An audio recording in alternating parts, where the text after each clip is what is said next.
Damaskus. Maka beliau menyebutnya Damsyik, Dimashq.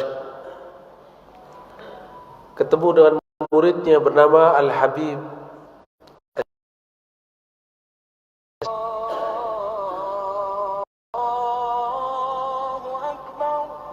Okay.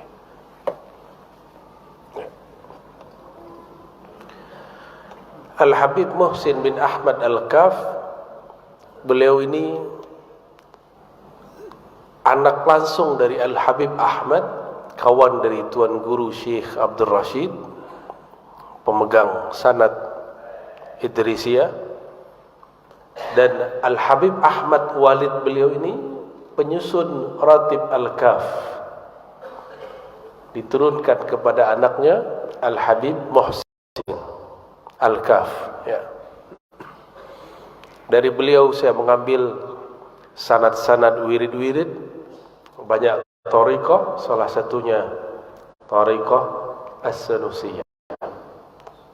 Beliau juga punya jalur kepada Syekh Salih Al-Ja'fari Al-Misri, itu jalur Sanusiyah.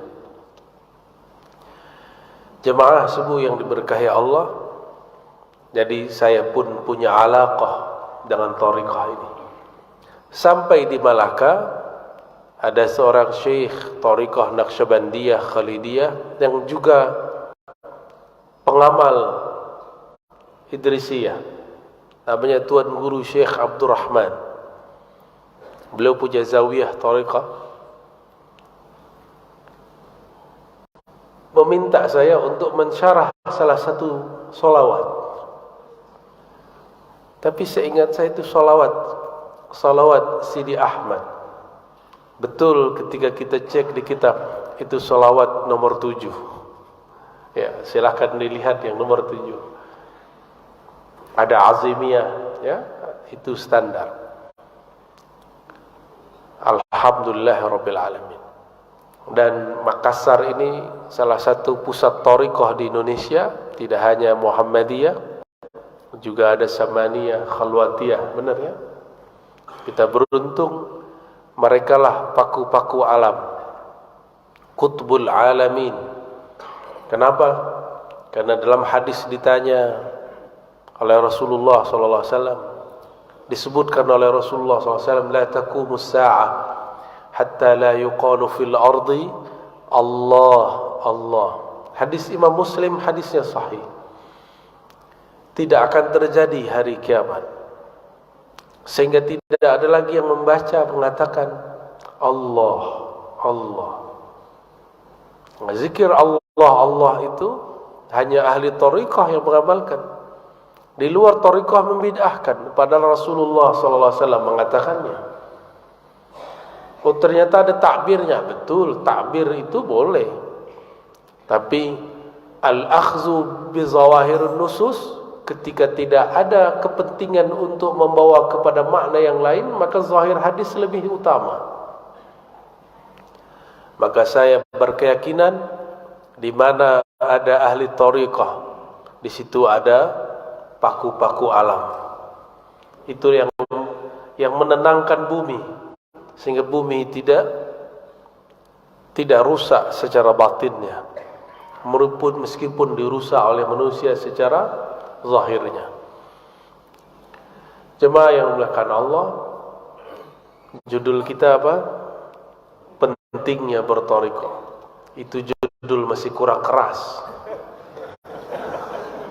Wajibnya berthariqah, itu kalau buat judul begitu.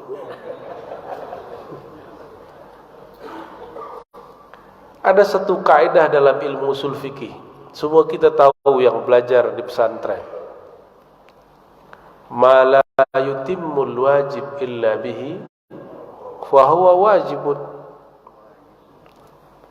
Sesuatu yang tidak mungkin di antara kewajiban itu sempurna kecuali dengan jalan itu atau dengan menggunakannya hal itu, fa huwa wajib, maka hal pelengkap itu jadi wajib. Berangkat ke Mekah sekarang harus punya paspor. Betul tak?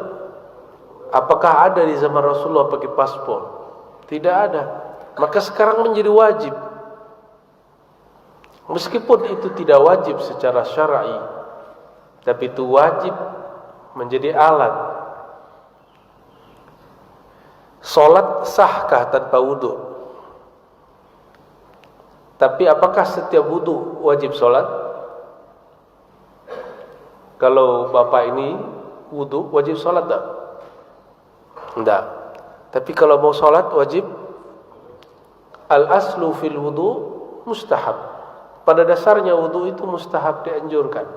Tapi jika dia ditempelkan kepada solat, jika seseorang tidak solat maka dia menjadi wajib. Saya mau tanya, mengenal Allah wajib atau tidak? Ma'rifatullah wajib? Zikir kepada Allah wajib atau sunat? Lebih banyak perintah zikir atau perintah solat? Solat itu sendiri untuk apa? Untuk zikir. Aqimis salata li dzikri, surat Thaha. Dirikanlah solat untuk berzikir. Dulu sewaktu kita kecil ada latihan solat, benar enggak? Tapi adakah kita yang berlatih zikir? Tidak ada. Oleh karena itu solat tidak pernah khusyuk. Wajar, karena tidak pernah berlatih zikir. Padahal aqimis salata li dzikri. Dari kecil kita hanya berlatih gerakan salat, gerakan fiilnya salat. Baru fiil al-badani, fiil badan, belum fiil qalbi. Kapan kita hendak melatih qalbu untuk salat? Jadi jawabannya sederhana. Kenapa saya belum khusyuk? Sederhana sekali. Karena Tuhan belum berzikir dengan qalbu. Allah itu yang dipandang bukan cara rukuknya. Rukuk itu caranya itu di fikih. Sallu kama ra'aitumuni usalli. Zahir ini itu tabi' lil batin. Tubuh kita yang zahir ini, jawarih ini, dia mengikuti yang batin. Apabila yang batinnya khusyuk, maka zahirnya khusyuk. Banyaklah orang terpedaya bahwa salat khusyuk itu mesti pakai baju gamis, pakai baju koko. Cobalah lihat, salat pakai gamis khusyuk tak? Yang ada risih. Kecuali sudah biasa. Alhamdulillah saya sudah biasa. Merasa, paling soleh ini ya. Beda sendiri. Mungkin ada yang di sini tidak biasa orang guna serban ya. Coba sholat pakai serban, aneh sendiri. Bukan itu yang menyebabkan orang khusyuk. Karena di India agama Sikh pun pakai serban. Agama Sikh itu agama campuran, banyak agama. Mereka pakai serban. Tidak ada urusannya dengan zikrullah. Maka untuk mencapai maqasidus salah, jadi ada namanya ilmu maqasid. Ilmu maqasid ini pertama kali dikemukakan oleh Imam Al-Hakim At-Tirmizi. Apa kata beliau?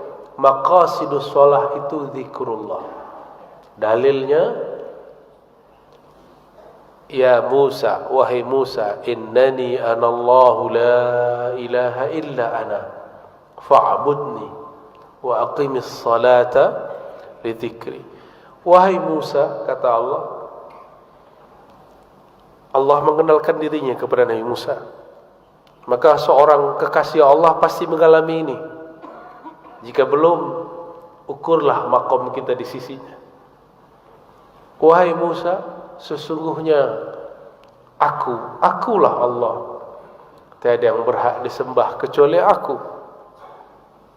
Fa'budni, maka sembahlah aku. Fa'budni, maka kenallah aku. Fa'budni, imam tabi'in yang berguru kepada Sayyidina Abdullah bin Abbas menerjemah kata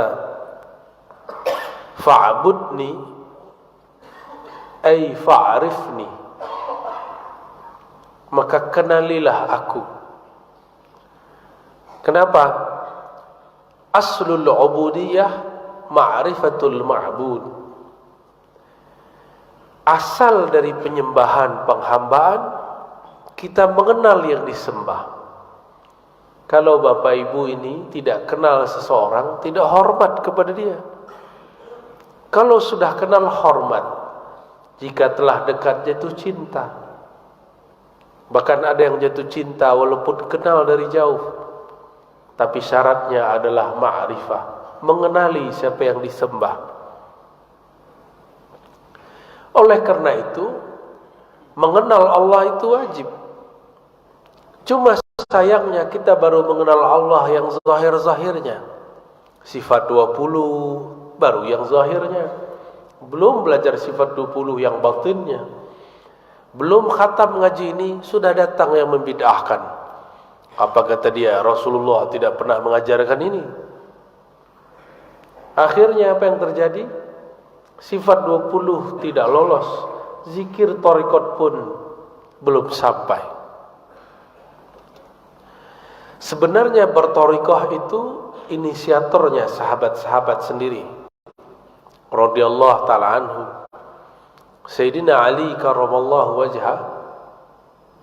Boleh juga kita sebut Sayyidina Ali alaihi salam, boleh. Sayyidina Ali radhiyallahu anhu, 3 hal ini boleh. Itu bukan Syiah Rafidah. Itu Ahlus Sunnah wal Jamaah.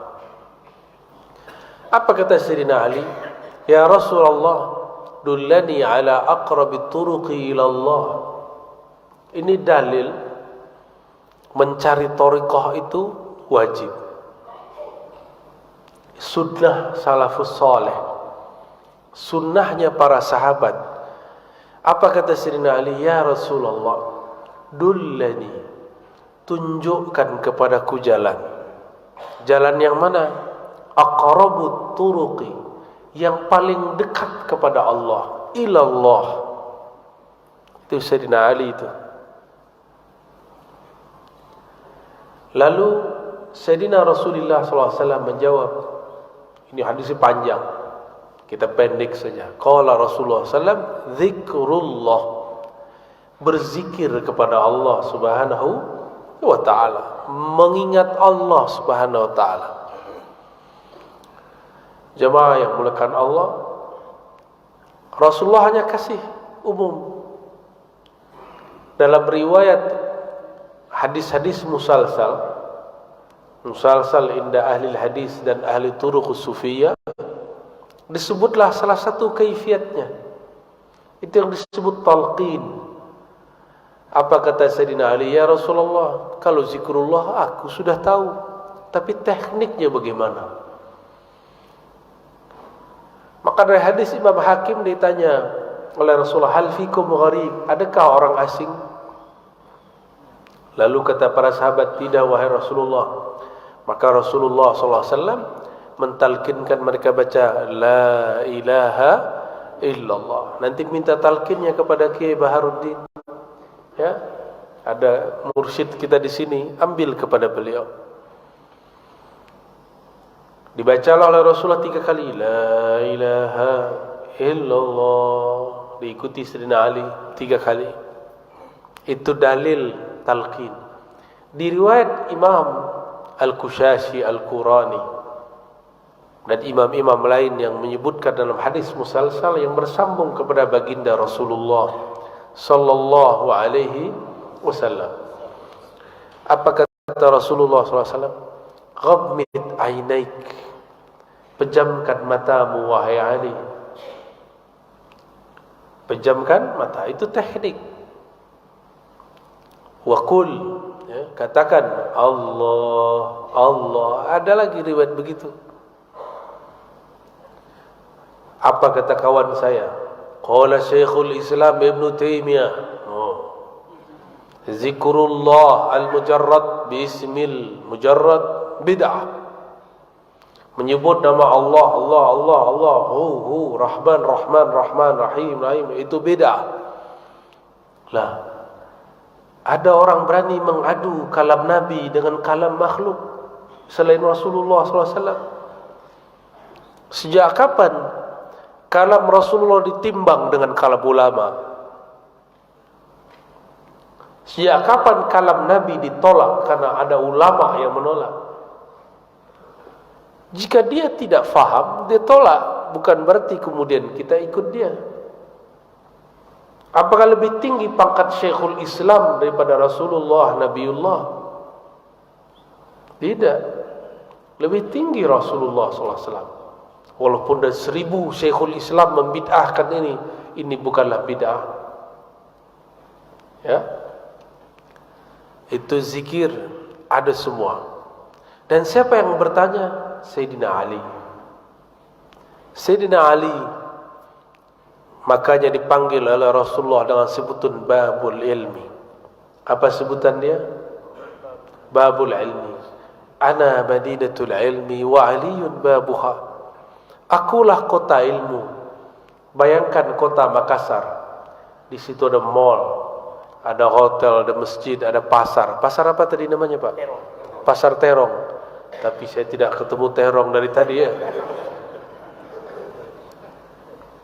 Ada pasar, ada tempat rekreasi, ada toko-toko, macam-macam. Ada resto, betul ya?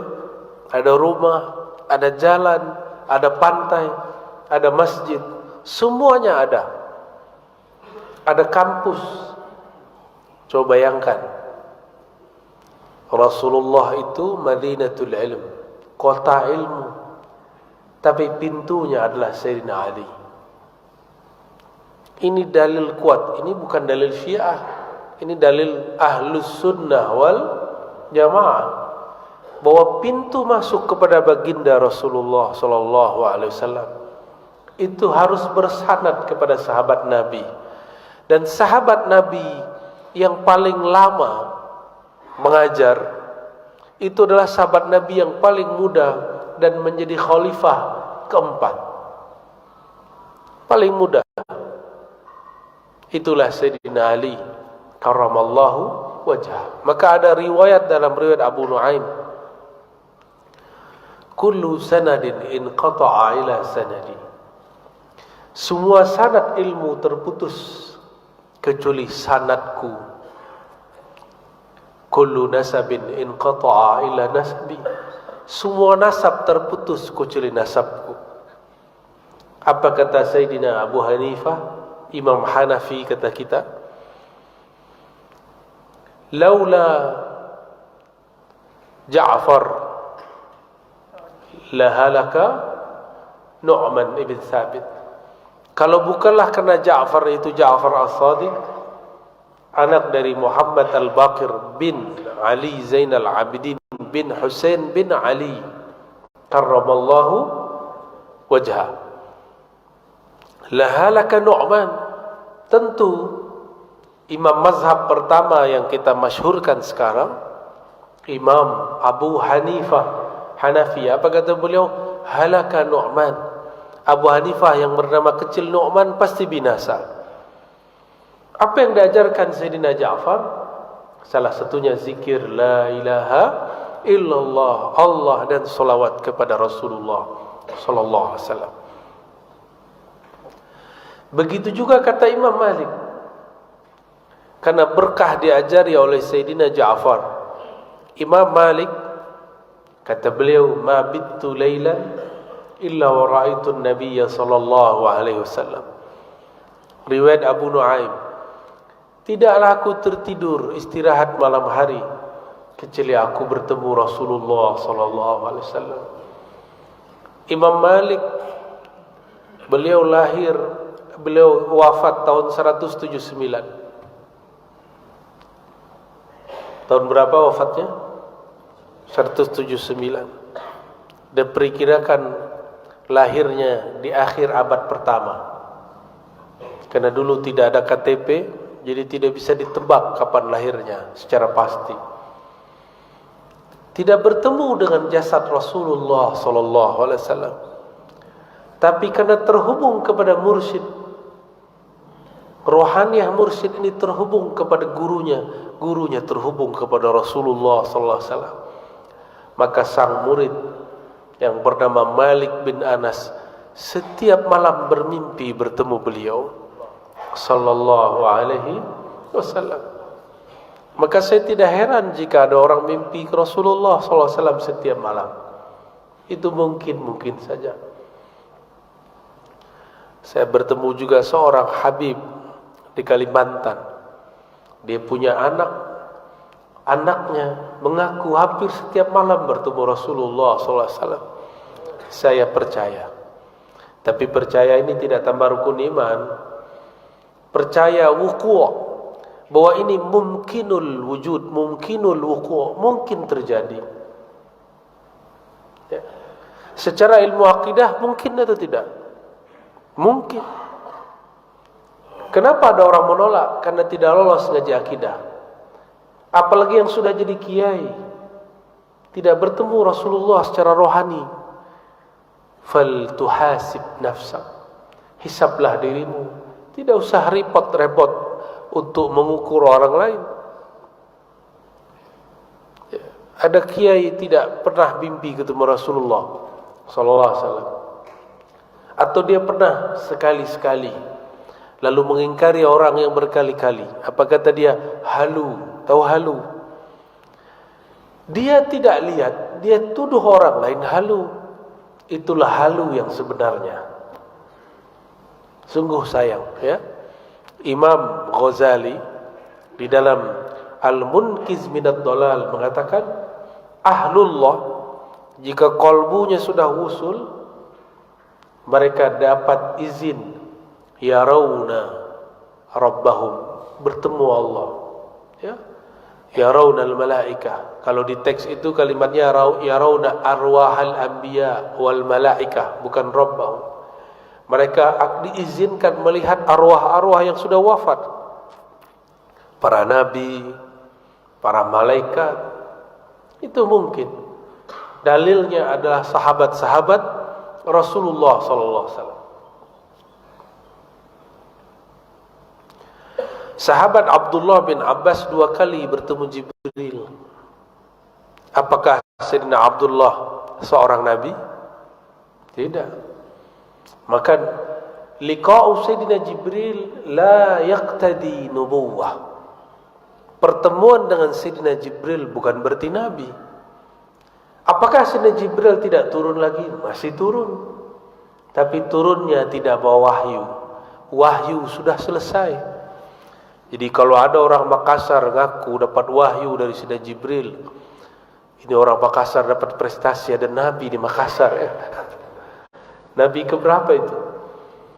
Di Jakarta sudah ada nabi ke-26, Ahmad Musodek. Di sini ada lagi? Ada lagi nabi ke-27. Pengalaman batin tidak membuat seseorang jadi nabi, kecuali Nabi Muhammad SAW dan nabi-nabi sebelum beliau. Jadi kalau hari ini kita mengalami sesuatu, itu bukan nabi. Berarti benar Anda pengikut Nabi sallallahu alaihi wasallam.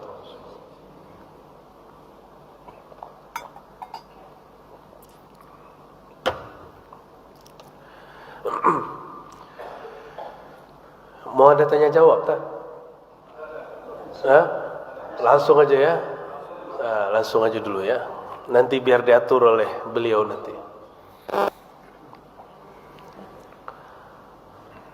Bagian terakhir sebelum ada diskusi.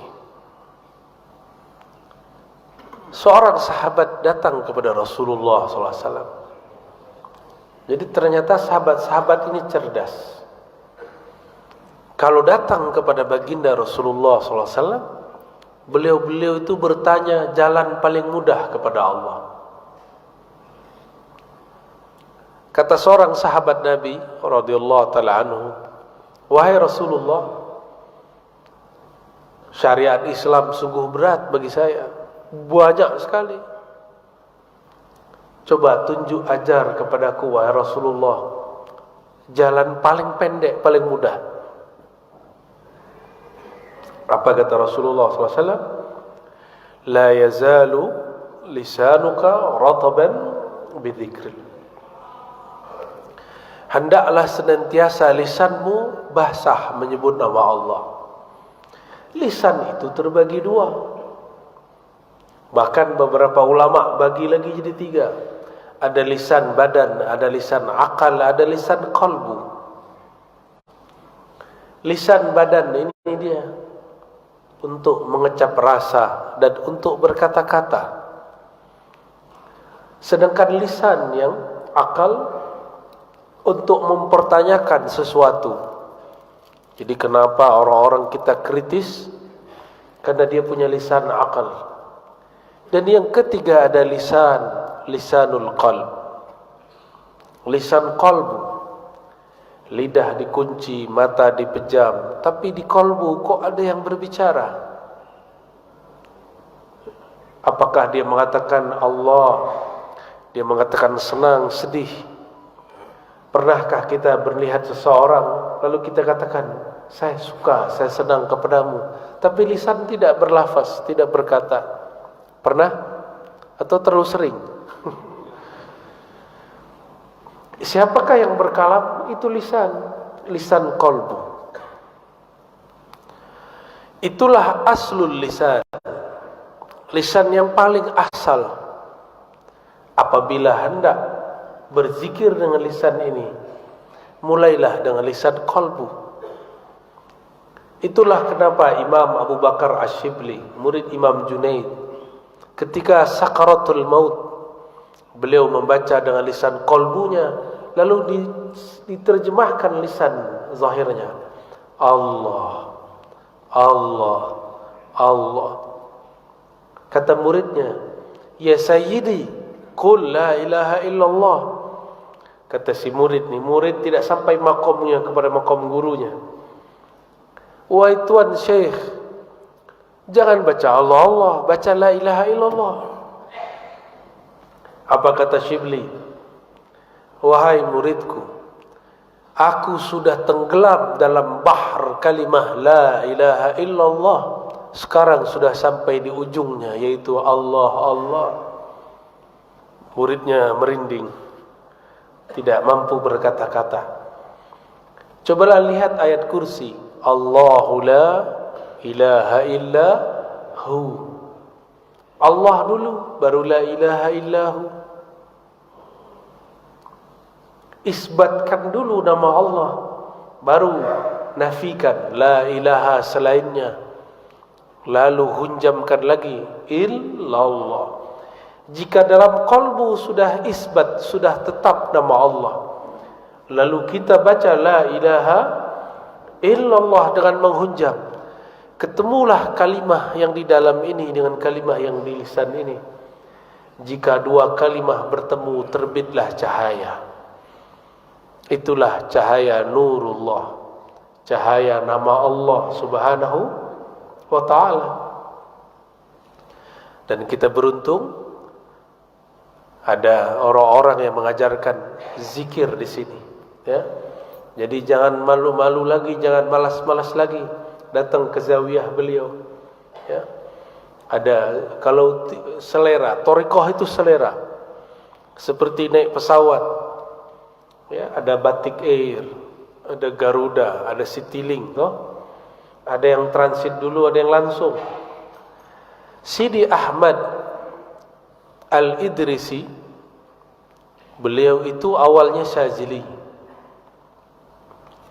Khalwati, Qadiri, Suhrawardi, semua thariqah lah. Di zaman itu ada, beliau ambil. Lalu kata beliau dalam satu manaqibnya disebutkan, fara'aitu Sayyidana Balia Khadir alaihi salam. Lalu aku bertemu Sayyidina Khidir alaihi salam. Falaqqanani, di sampingnya ada Rasulullah. Rasulullah menyuruh dia, "Hei Khidir, talkinkan Sidi Ahmad." Maka ditalkinlah Sidi Ahmad. Siapa yang mentalkin? Sayyidina Al-Khidir Balia ibn Mulkan alaihi salam. Maka disebutlah thariqah beliau awalnya Khidiriyah. Apa awalnya? Itulah awal beliau terlepas dari taklid dalam thariqah. Jadi thariqah itu juga ada taklidnya, ada ittiba'nya, lalu ada mujtahid mutlaknya. Dan Sidi Ahmad sudah sampai kepada derajat mutlak. Lalu rohaninya naik lagi. Rohaninya sudah kuat. Maka diizinkan oleh Allah Subhanahu wa taala ruhaniyahnya bertemu ruhaniyah Rasulullah sallallahu alaihi wasallam. Di sampingnya ada ruhaniyah Sayyidina Khidir.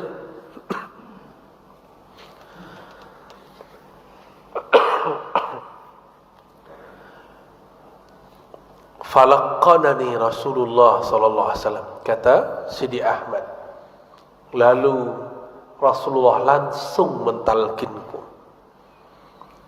Itulah sebabnya bernamalah thariqah Sidi Ahmad ini dengan thariqah Al-Muhammadiyah, sebagaimana ditulis dalam kumpulan sanad Sidi Syekh Muhammad Ali As-Sanusi, murid langsung Al-Qutub Al-Kabir yang mengambil ilmu daripada Sidi Ahmad.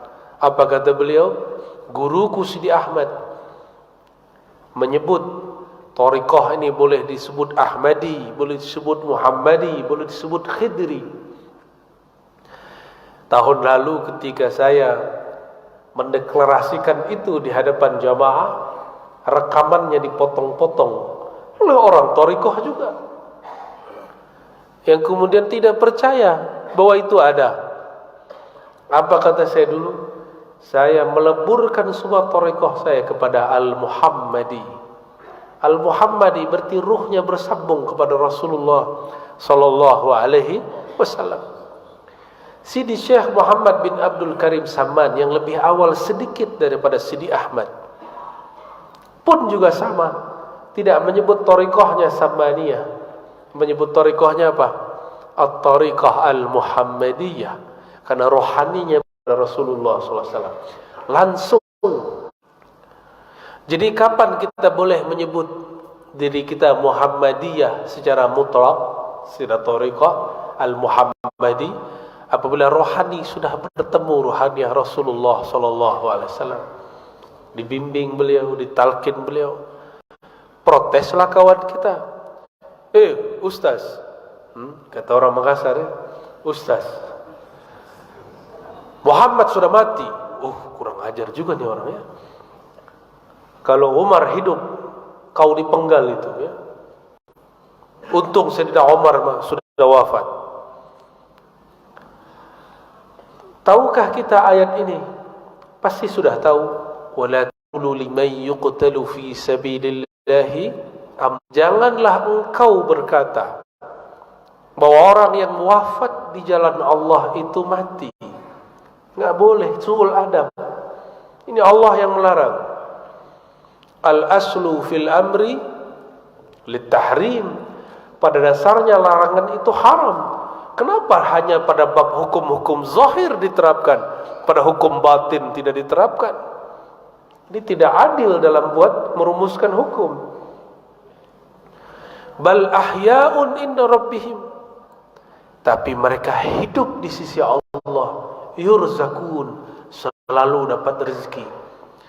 Rezekinya arwah ma'rifatullah, rezekinya badan makan, minum, duit. Tapi di sana rezeki mereka adalah asrar ma'rifat. Disebut al-faid ar-rabbani. Apa sebutannya? Al-faid ar-rabbani, limpahan rububiyah uluhiyah Allah. Itulah yang mengalir pada aulia. Kenapa kita kemudian bernisbat berthariqah kepada mereka? Supaya kita kebagian limpahan-limpahan rabbaniyah uluhiyah. Itu sebenarnya. Maka Bapak Ibu Tuhan yang dimuliakan Allah, yang wafat itu cuma tubuh Sayyidina Muhammad bin Abdullah, sedangkan ruhnya masih hidup. Jika para aulia syuhada masih hidup, kenapa ruh para anbiya tidak hidup? Apakah lebih mulia para syuhada daripada anbiya?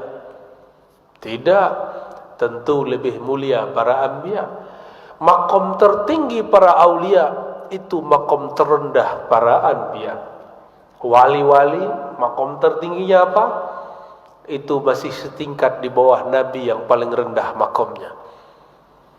Maka beruntunglah orang-orang yang terhubung kepada masyaikh-masyaikh tariqah. Apakah tariqah Qadiriyah, Naqsyabandiyah, Samaniyah, wabil khusus di tempat ini Sidi Ahmad. Tariqahnya jadi pendek. Harusnya 37, 38, 40 sanad syekh melalui Sidi Ahmad, cuma beberapa orang, ya.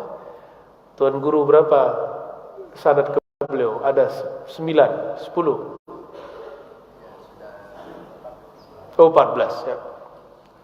Dan dahsyatnya tariqat Idrisiyah itu, kebanyakan khadim tariqahnya orang-orang alim, kebanyakan.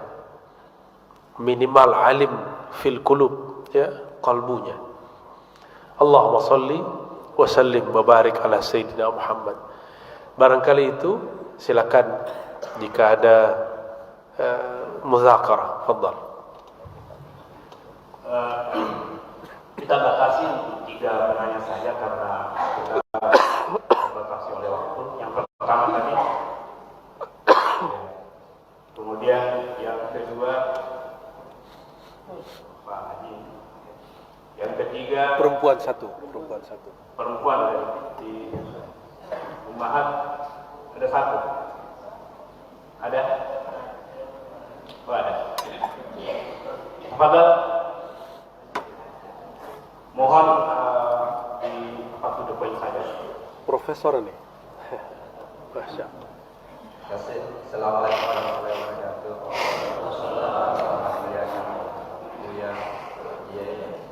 Para masyarakat alim ulama yang sempat hadir pada kesempatan ini. Pertanyaan ini sudah 3 kali saya mengikuti secara fisik, tetapi alhamdulillah selama dengan kajian tadi melalui dunia maya saya salah seorang penikmatnya. Alhamdulillah kita bisa ketemu secara fisik. Ada hal yang sangat memberikan saya kekhawatiran malah yang kemarin disampaikan di Israel. Karena saya ini backgroundnya yang backgroundnya mempertanya. Tetapi saya mencoba menyuarakan sekarang. Ilmu apapun yang dikaji, kalau ilmu itu benar, adalah tariqa untuk mengenal Tuhan dan mendekatkan diri kepada Tuhan. Jadi saya orang pertanyaan, saya coba mencari Tuhan dan mengenal Tuhan melalui ilmu pertanyaan saya. Yang kedua, saya terlalu berani menyampaikan bahwa apapun ilmu kita, Al-Quran harus hadir menjadi sumber inspirasi, sumber konfirmasi, dan sumber integrasi dari seluruh ilmu. Apakah mungkin alam tadi yang disampaikan? Karena saya coba saudara bahwa kehebatan manusia ketika dia memiliki 3 kesadaran. Yang pertama adalah kesadaran faktual indra, tadi itu bahasa lisan itu. Kemudian yang kedua adalah kesadaran ilmiah rasional. Nah, mungkin mudah-mudahan Allah dengan kata kalbu kemudian harus memiliki kesadaran spiritual. Ketiganya ini kalau menurut saya harus hadir bersama untuk menghadirkan suatu pemikirannya. Yang terakhir, tolong saya dikoreksi. Kalau saya menggunakan Al-Quran untuk menjadi motivasi minimal untuk diri saya, apakah keliru? Misalnya, saya katakan sekarang, potensi dasarnya manusia hadir di permukaan bumi ini sama. Karena semuanya kita berasal dari satu titik, ini biologi yang disebut dengan stem cell data signal. Kemudian itu kan roh dari Tuhan yang sama. Sehingga saya katakan begini, yang membedakan nanti kemampuan kita untuk memanfaatkan bersama walaupun secara Tuhan itu. Yeah. Jadi saya punya ketiga, tapi saya katakan potensi dasarnya manusia sama. Tolong saya dikoreksi Pak Buya kalau saya keliru. Baik. Saya gunakan ayat untuk memberikan motivasi kepada umat bahwa Anda semua orang hebat, semua memiliki sifat jujur, tetapi tidak mungkin maha jujur. Ya. Makin banyak sifat mulia Tuhan di Tuhan makin hebat lagi. Tolong dikoreksi Pak, kita ini terlalu berani orang pertanyaan untuk bagaimana mencoba mengkaji Al-Quran secara tekstual. Assalamualaikum warahmatullahi wabarakatuh. Mungkin saya lanjut ke penanya selanjutnya. Silakan.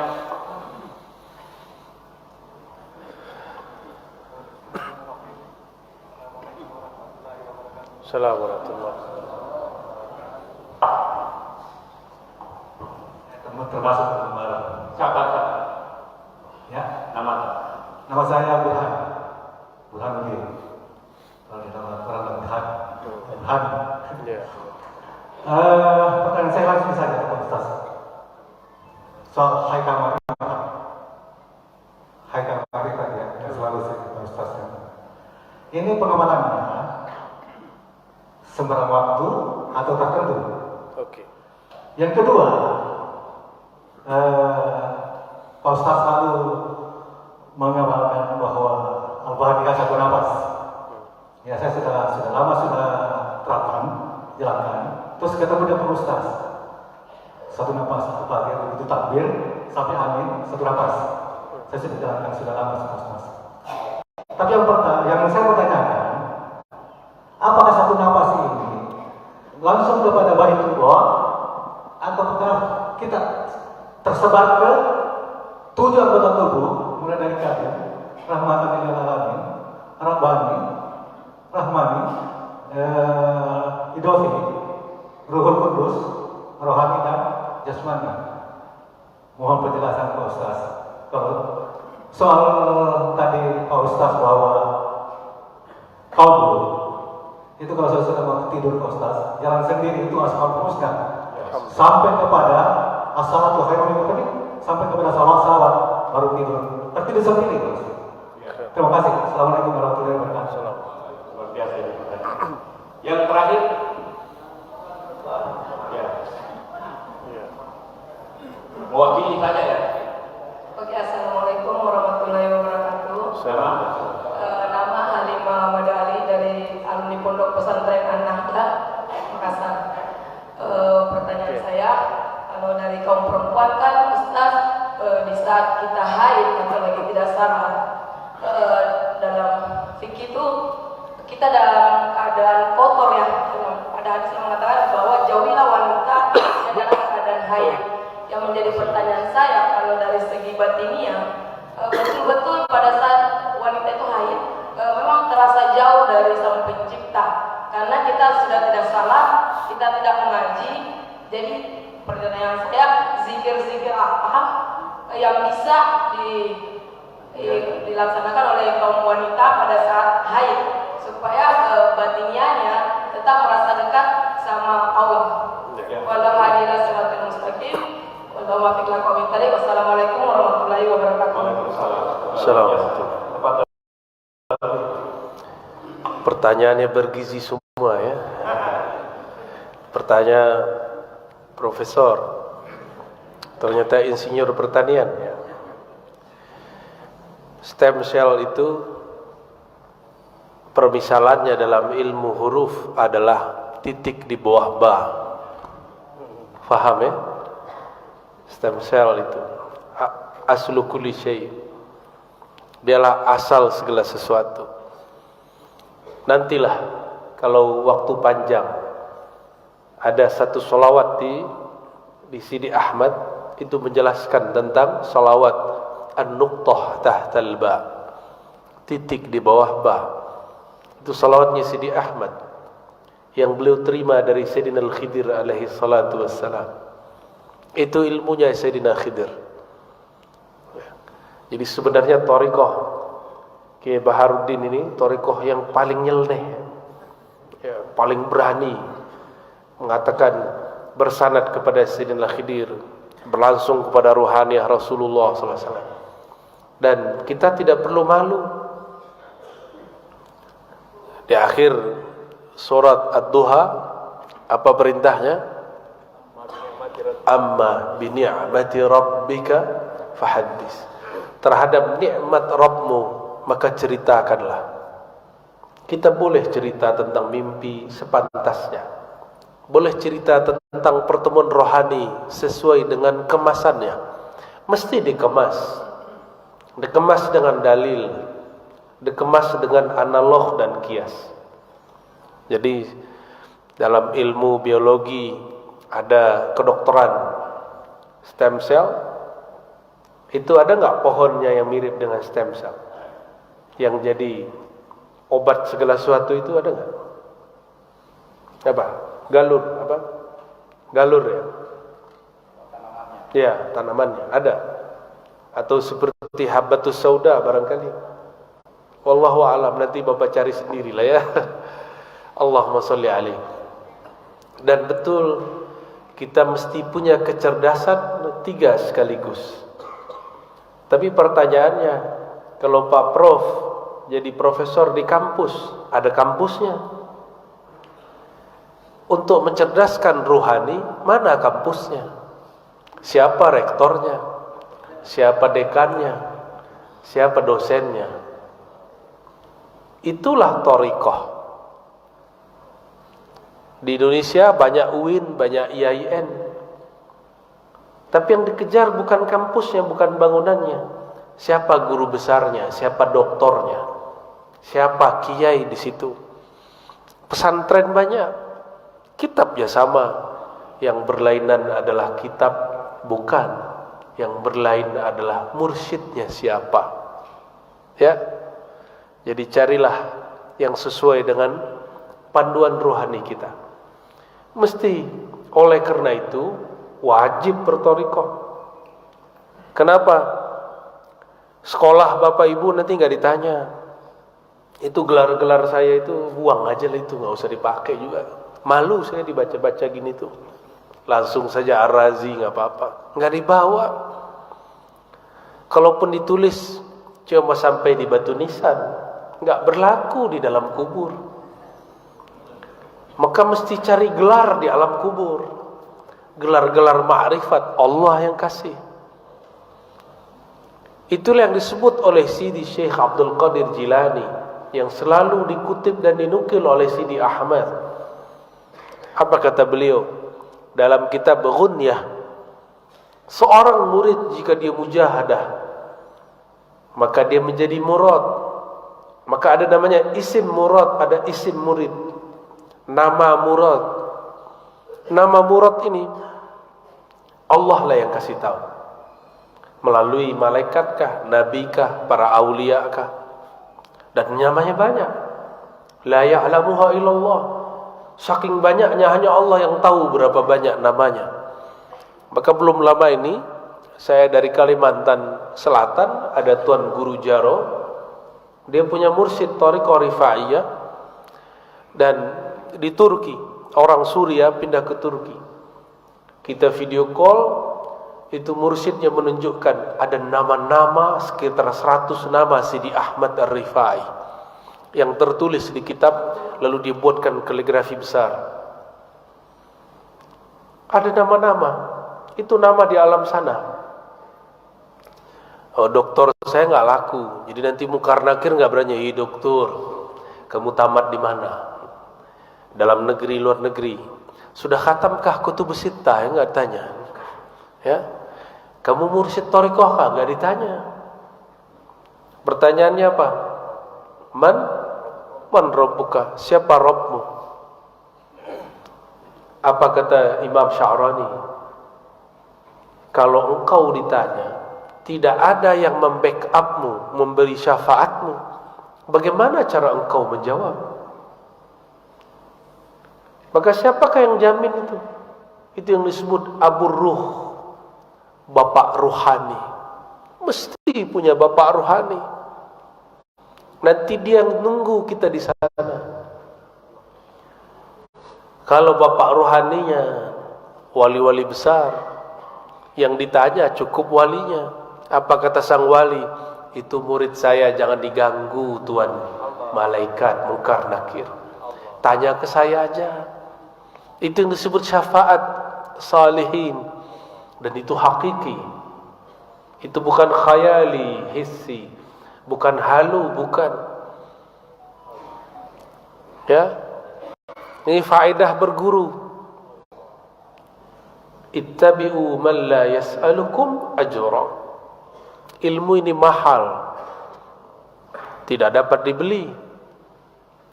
Seandainya mau Pak Prof dari S1 sampai S3 udah habis berapa puluh juta atau seratusan juta Pak Prof, ratusan juta barangkali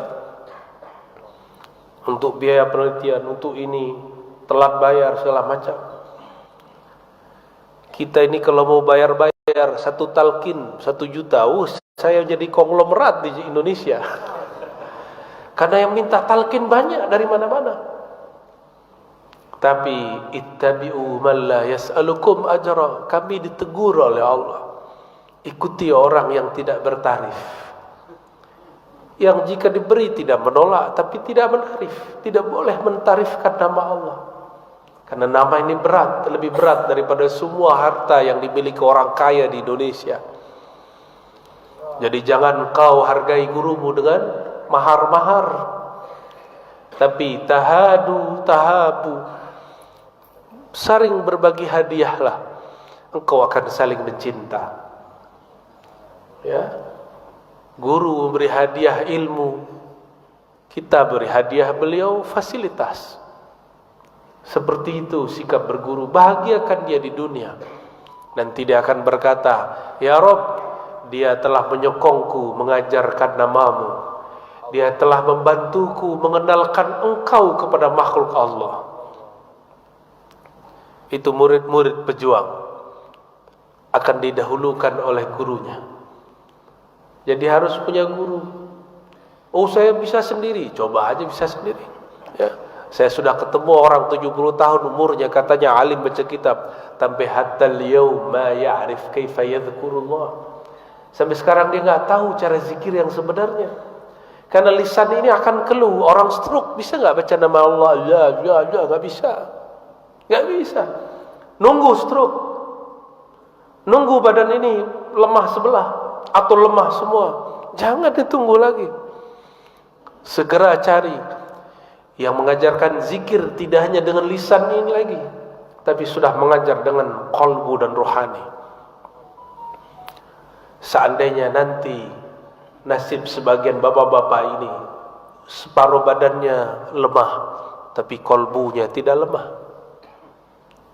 ya, jadi nggak usah khawatir. Dunia memang seperti ini.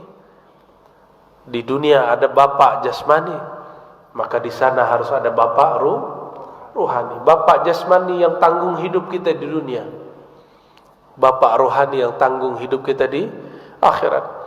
Dan hakikat bapak rohani adalah Sayyidul Anbiya, Sayyidina Muhammad sallallahu alaihi wasallam. Nomor 2 tadi apa? Tentang haikal ma'arif. Oh, haikal ma'arif. Kapan bacanya, ya? Iya, haikal ma'rifat, ma'arif sama. Haikal ma'arif jamak dari ma'rifat. Itu adalah ringkasan dari ilmu-ilmu ma'rifat dari ratusan kitab.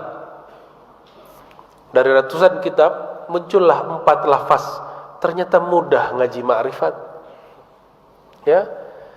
Usul ma'rifat, pokok ma'rifat pertama, ma'rifatullahil ahad. Ahadatullah. Apa dalilnya? Qul huwallahu ahad. Ini penjelasan dalil.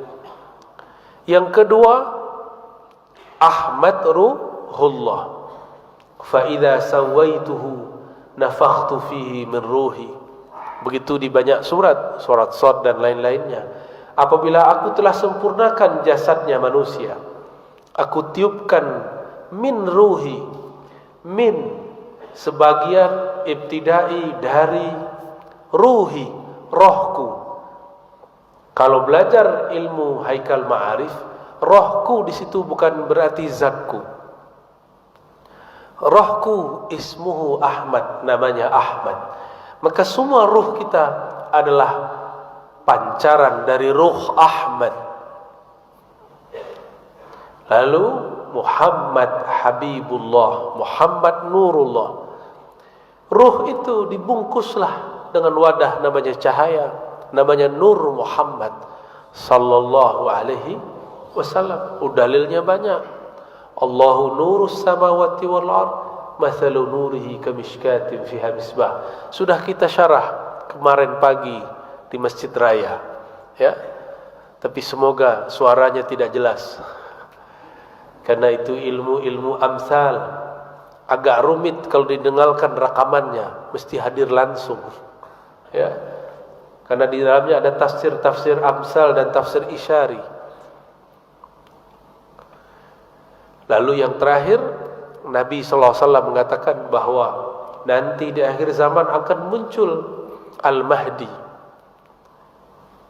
Siapakah dia? Min waladi Fatimah. Dia keturunan zuriat Nabi SAW dari jalur Fatimah. Ismuhu ismi, isimnya isimku. Isim itu nama rohani, apapun lah, bukan nama KTP. Itu sama dengan namaku. Isim bermakna ketinggian rohani, manzilah rohani, tanda-tanda rohani. Maka itulah puncak daripada ma'rifat akhir zaman. Saya tidak tahu apakah kita nanti akan bersua dengan beliau, Al-Imam Al-Mahdi. Siapa yang dipanjangkan umurnya, semoga Allah bimbing supaya tidak salah. Ada yang salah nanti menganggap Ad-Dajjal sebagai Al-Mahdi. Nauzubillah min dzalik. Di saat itu pasar ini sudah enggak ada. Itu Dajjal bisa berkalam dengan alam.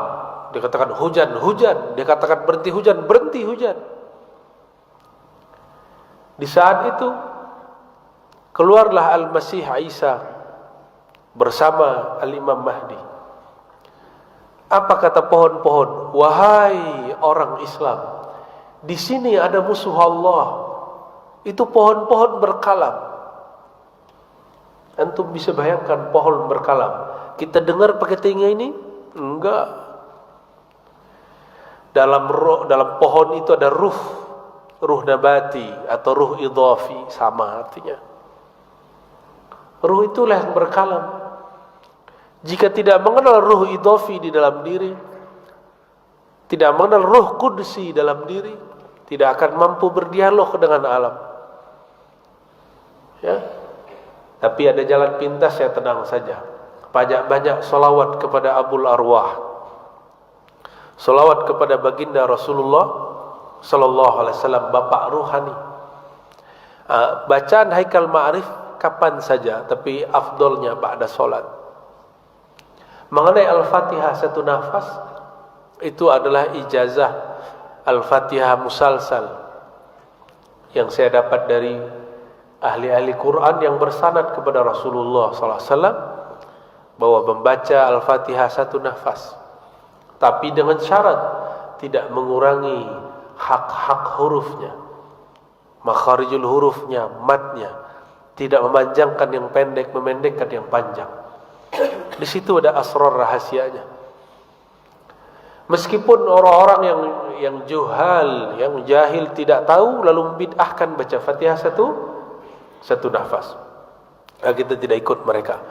Dan itu bagus, lebih banyak lebih bagus. Mampu satu nafas, dua nafas. Kenapa kita katakan begitu? Karena paru-paru ini lebih banyak nganggur. Coba dari tadi bapak-bapak ini nafas cuma sedikit, langsung dibuang, betul? Ya. Padahal kalau kita coba nafas panjang, coba 1, 2, 3, panjang tak? Panjang. Itu baru cepat sehatnya. Saya dari kemarin latihan terus, sehingga cuma semalam langsung flu kita kental. Alhamdulillah sekarang sudah bisa berbicara. Tadinya sakitnya bukan main. Saya tidak yakin bisa memberi ceramah subuh pagi ini, tapi barakah zikir anfas Allah izinkan. Alhamdulillah. Jadi silakan diamalkan ba'da salat dan dibaca Fatihah 1 kali. Tadi ada Bu Halimah ya.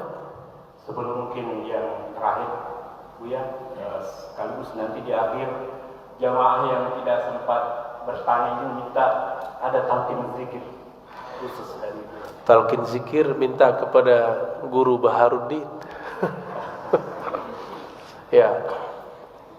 Kecuali mursyid izin nanti, jangan sekarang ya. Ini baru sekali ke Makassar ya. Talqin itu tidak diobral. Talqin itu dijemput. Ya. Kecuali saya sudah merasa Makassar jadi rumah saya. Kalau sudah jadi rumah saya baru saya talqin orang.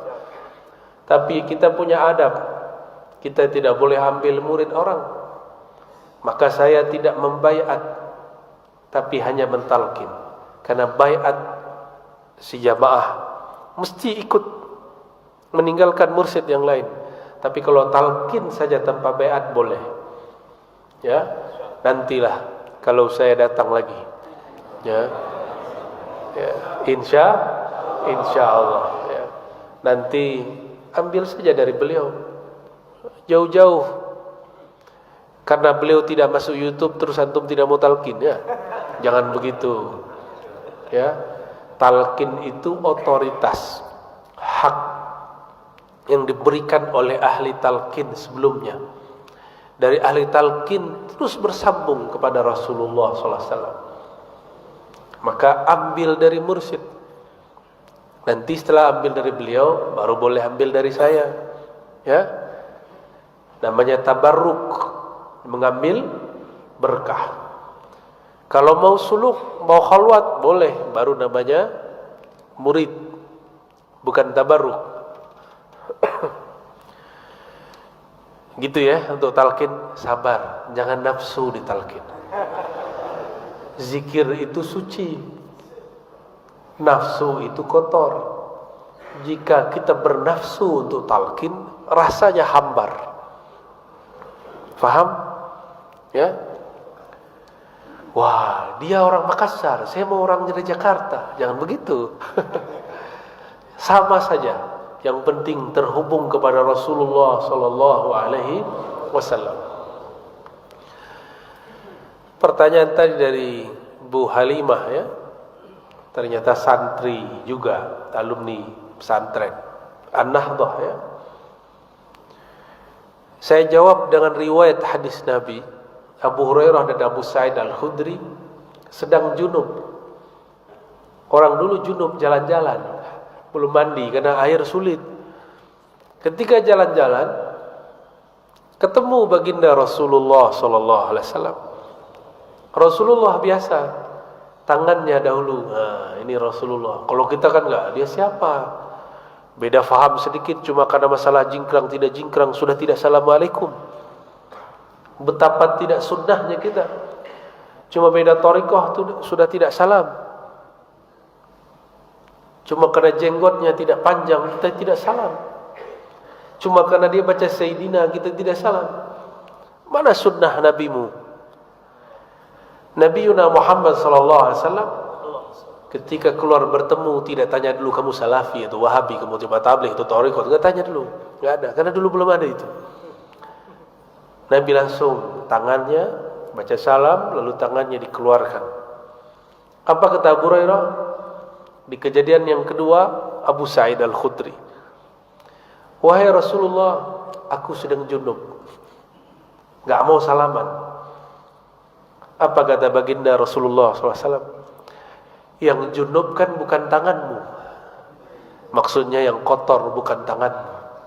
Akhirnya dia keluarkan tangannya. Tapi di riwayat yang lain ada sahabat tidak mau keluarkan tangannya karena Rasulullah suci, tidak pantas disentuh oleh orang yang sedang belum suci. Maka boleh saya jawab juga, Bu Halimah ya, yang kotor kan bukan kolbu. Apakah kolbu pernah haid? Adakah kolbu haid? Tidak ada. Ruh saya, ruh kita tidak laki, tidak perempuan. Kenapa? dia adalah asalnya cahaya. Dia, ruh itu di atasnya malaikat. Malaikat itu nur. Malaikat itu juga punya ruh yang sama dengan kita. Tubuh malaikat tubuh cahaya. Tubuh kita tubuh turabi, tini, tanah. Yang haid itu tubuh tanah. Sedangkan rohani tidak pernah haid. Jadi adakah zikir selama haid? Ada. Zikir-zikir selain Quran, sholawat kah, lafaz-lafaz zikir maksurat kah, dan yang paling penting zikir khafi, zikir qalbu. Maka pelajari zikir qalbu. Zikir qalbu tidak dipelajari di pesantren, tidak ada juga di UIN YIN. Coba tanya orang UIN YIN, nggak ada zikir qalbu. Walaupun doktornya 10 kali tidak akan dapat zikir qalbu, ya. Zikir qalbu mesti belajar kepada doktor rohani, ahli zikir. Pada kali itu sudah 6:30, ya. Semoga bermanfaat. Semoga yang hadir diberkahi Allah Subhanahu wa taala. Ya. Doakan kami istiqamah di jalan Allah Subhanahu wa taala. Allah hazinni wa likulli natin salihah. Al-Fatihah.